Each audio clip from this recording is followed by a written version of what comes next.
आइए आइए, भोला की मशहूर पानी पूरी खाइए, खट्टी मीठी तीखी। आइए आइए आइए, भोला की मशहूर। ये है भोला पानी पूरी वाला, जिसका गांव में एक पानी पूरी का ठेला है, जिसमें हमेशा यही विज्ञापन बजते रहता है। शाम के वक्त भोला के ठेले पर बहुत भीड़ रहती है। भैया मुझे तीखी, मुझे मीडियम और मुझे मीठी। भोला सभी ग्राहकों को उनकी इच्छा अनुसार पानी पूरी खिलाया करता था। रात को 9 बजे भोला अपना ठेला बंद किया करता था और वही बैठकर दिन की कमाई का हिसाब लगाया करता था। आज बिकी 100 प्लेटें पानी पूरी, मतलब आज की कमाई हुई 1000 रुपए और खर्चा हुआ 300 रुपए। दिन ब दिन अपनी बढ़ती कमाई देखकर भोला बहुत खुश था। हर बीते दिन के साथ भोला का व्यापार बढ़ता ही जा रहा था। अब वो अकेला इतने सारे ग्राहकों को नहीं संभाल सकता था। भैया मुझे तीखा। मुझे भी तीखा। मुझे भी। अब भोला को लगने लगा कि उसे कोई सहायक रख लेना चाहिए। अगले दिन जब भोला अपना ठेला लगा रहा था तो उसका दोस्त कृष्णा उसके पास आया। तो भाई भोला, क्या हालचाल है? एकदम बढ़िया, तू बता। बस वही काम ढूंढ रहा हूँ। बहुत सही समय पर आया है तू। मैं अपनी मदद के लिए एक सहायक ढूंढ रहा हूँ। अरे वाह, तो मैं हूँ ना तेरा सहायक। भोला को अपना सहायक मिल गया और कृष्णा को अपनी नौकरी। उसी दिन से कृष्णा भोला की मदद करने लगा। अब जब भी भीड़ होती तो भोला को कोई परेशानी नहीं होती, क्योंकि कृष्णा उसकी मदद किया करता था। वे दोनों सारा काम साथ में करने लगे और हमेशा की तरह आज भी ठेला बंद करने के बाद भोला हिसाब लगाने लगा। आज कुल 180 प्लेटें पानी पूरी बिकी, मतलब 1800 रुपए। खर्चा हुआ 400 रुपए, पूरे 1400 रुपए का मुनाफा। अच्छा है, ये लो भाई कृष्णा, तुम्हारे 300 रुपए। अगले कुछ दिनों तक कृष्णा ने भोला के साथ काम किया और भोला उसे उसकी मजदूरी दे दिया करता था। पर भोला का मुनाफा देखकर कृष्णा को जलन होने लगी। एक सुबह कृष्णा हिसाब करने बैठा। एक दिन के 300 रुपए, पिछले एक महीने में मैंने 9000 रुपए कमाए हैं। ये तो ठीक है, लेकिन भोला रोज का 1200 रुपया मुनाफा कमाता है। इस हिसाब से वो 36,000 रुपए कमाता है। बाप रे, ये तो बहुत ही ज्यादा है। कृष्णा सोचने लगा कि कैसे वो भी भोला की तरह ज्यादा पैसे कमाए।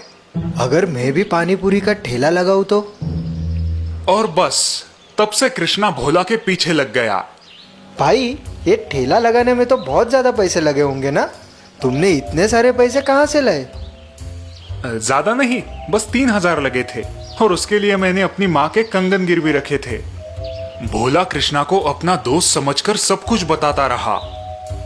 अगले दिन, भाई मैं सोच रहा हूँ, अगर तुम मुझे सामान कहाँ मिलता है ये बता देते तो रोज मैं सामान ले आता, तुम्हारा भार कम हो जाता। हाँ क्यों नहीं कृष्णा। भोला को कृष्णा पर पूरा विश्वास था। भोला उसे अपने साथ बाजार ले गया और उसे सब दुकानें बताई जहां से वो सामान खरीदता था। कुछ दिन बाद, अब मुझे हर चीज पता है और मेरे पास पैसे भी है। यही सही समय है अपना ठेला डालने का। और अगले दिन भोला के बगल में एक और पानी पूरी की गाड़ी खुली।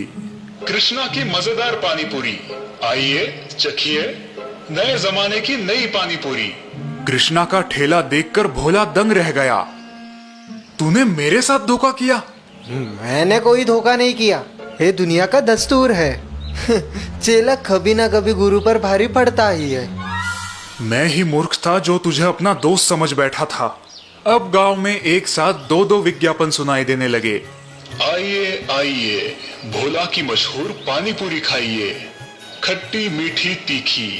आइए आइए आइए, कृष्णा की मजेदार पानी पूरी, आइए चखिए, नए जमाने की नई पानी पूरी। और इस वजह से भोला के ग्राहक भी कम हो गए। उसके आधे ग्राहक कृष्णा के ठेले पर जाने लगे। मुझे तीखी चाहिए। इतनी बस या और तीखी? और बेचारा भोला ऐसी परिस्थिति में था कि वो कुछ नहीं कर सकता था, क्योंकि भोला ने खुद आस्तीन में सांप पाला था।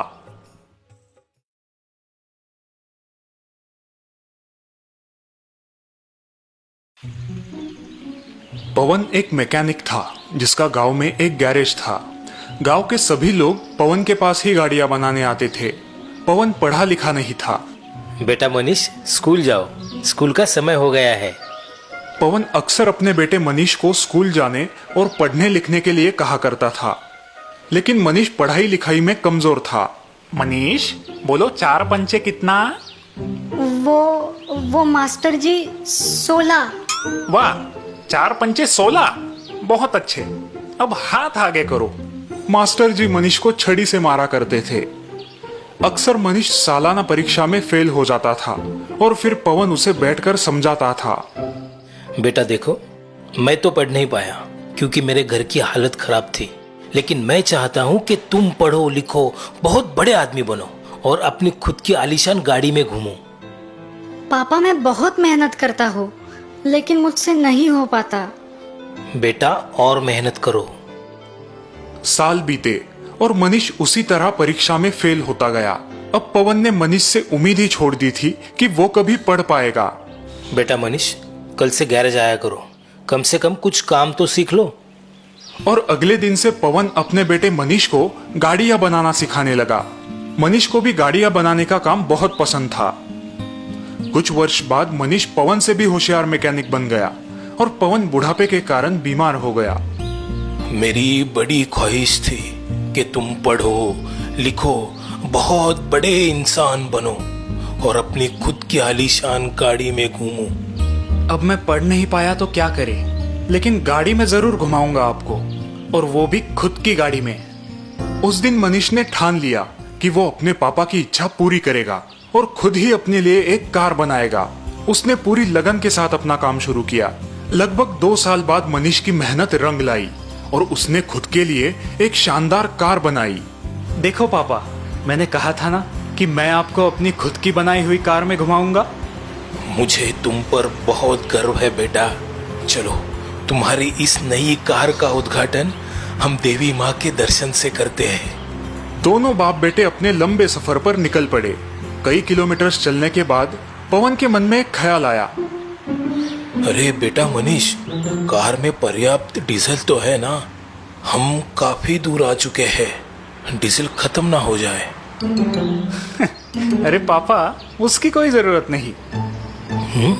ऐसे कैसे? भला बिना तेल के कोई कार कैसे चलेगी? हाँ पापा, चल सकती है, ये बिल्कुल मुमकिन है। बेटा, मेरे इतने साल का तजुर्बा कहता है कि बिना तेल के कोई कार कभी नहीं चलेगी। पापा, आपको मेरी बात पे यकीन नहीं हो रहा ना? रुकिए, आपको अभी यकीन दिलाता हूँ। ऐसा कहकर मनीष ने तुरंत कार रोक दी। वे दोनों कार से बाहर आए।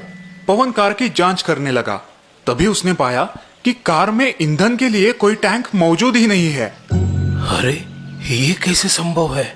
इस कार में तो तेल की टंकी ही नहीं है।